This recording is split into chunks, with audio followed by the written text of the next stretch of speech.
For my mass media project, I chose the country of India. Today, I will be providing information on India's mass communication, taking a further look into advertising, film, and social media. Over the last several weeks, I have researched the ins and outs of media in India. I have found that the film, advertising, and social media industry have proven to have many restrictions for all of these platforms.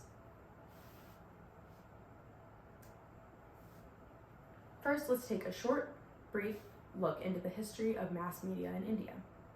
Starting in 1780, the first newspaper was created.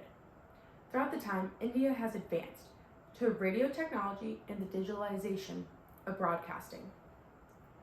India now has over 500 satellite channels and has one of the biggest newspaper markets in the world.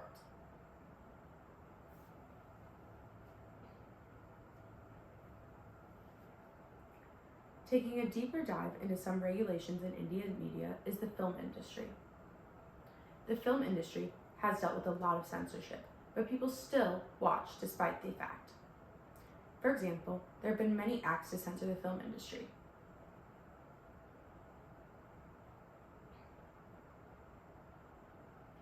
First is the Cinematographic Act of 1918 and the Dramatic Performance Act of 1876.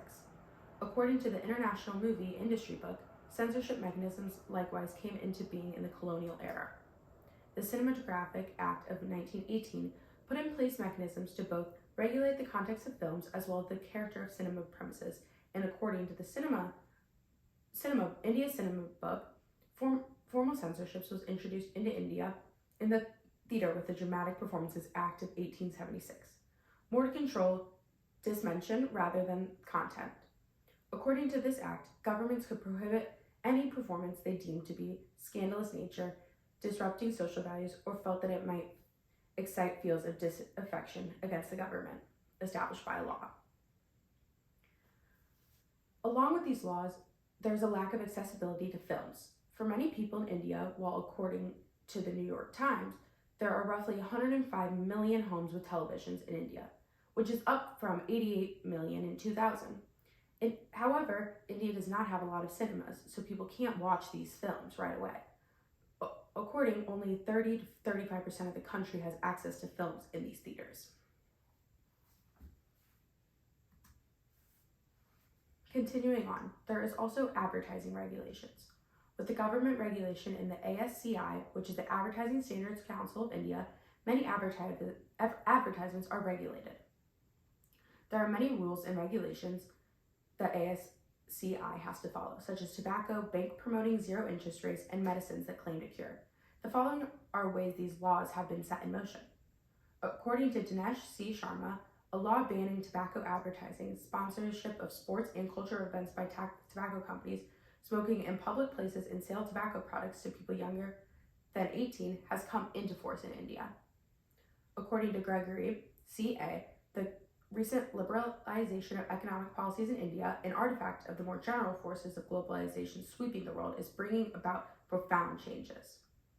According to Ganpati Murder, in a move directed against the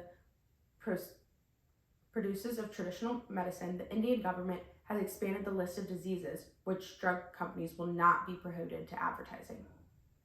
The amendment to the Drug Act bans advertising products for at least 20 diseases, including AIDS, genetic disorders, liver diseases, and Parkinson's. These were not covered under previous guidelines in the mid-1950s.